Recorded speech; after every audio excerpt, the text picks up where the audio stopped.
வாங்க ஒரு sweet recipe பார்க்கலாங்க. கடலைப்பருப்பு 200 கிராம் எடுத்துக்கலாம். நல்லா கழுவிட்டு 1 மணி நேரம் ஊற வச்சு ரொம்ப குழையாமல் முழு பருப்பாக இருக்கிற மாதிரி வேக வச்சு எடுத்துக்கோங்க.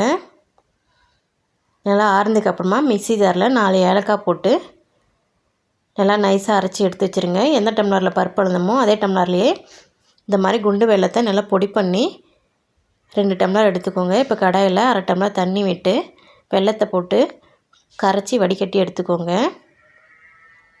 பாருங்கள், வேக வச்ச பருப்பில் 4 ஏலக்காய் போட்டுக்கோங்க. நல்லா நைஸாக அரைச்சிருங்க.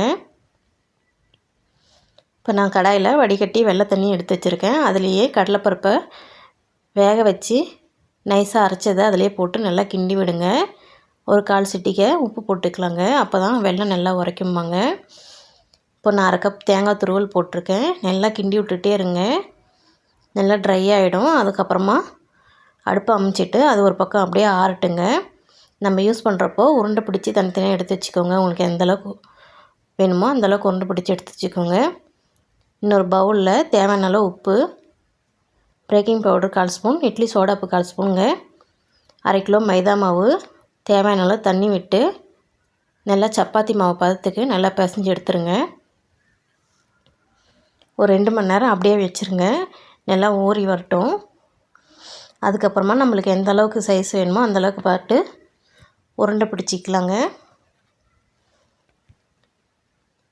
நீங்கள் அந்த ஸ்வீட்டையும் வெல்லமும் பருப்பெல்லாம் போட்டு எடுத்தீங்கள, அதையும் உருண்டை பிடிச்சிக்கோங்க. உங்களுக்கு எந்த அளவுக்கு வேணுமோ உருண்டை பிடிச்சி எடுத்து வச்சுட்டு இப்போ மைதா மாவையும் நம்ம சப்பாத்தி திரட்டுற கட்டையில் வச்சு திரட்டிக்கலாங்க. இப்போ அந்த வெல்லமும் பருப்பும் கலந்ததை உள்ளார வச்சு பாருங்கள், இந்த மாதிரி பண்ணிங்கன்னா மீதி இருக்கிற மாவை எடுத்துடலாம்.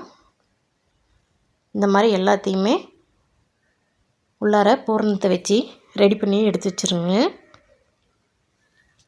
அடுப்பில் தோசைக்கல்லை ஹீட் பண்ணிவிட்டு இந்த மாதிரி லைட்டாக எண்ணெயை தொட்டு நல்லா ப்ரெஸ் பண்ணி விடுங்க.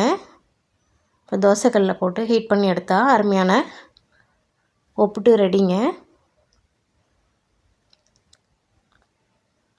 நல்லா ஹெல்த்தியாகவும் நல்லாவும் இருக்கும். ஸ்கூலில் பசங்களையும் விட்டதால் ஸ்வீட்டு காரம் ஏதாவது ஸ்நாக்ஸ் கேட்டுகிட்டே இருப்பாங்க. நம்ம இந்த மாதிரியும் செஞ்சு கொடுக்கலாம். பசங்க விரும்பி சாப்பிடுவாங்க.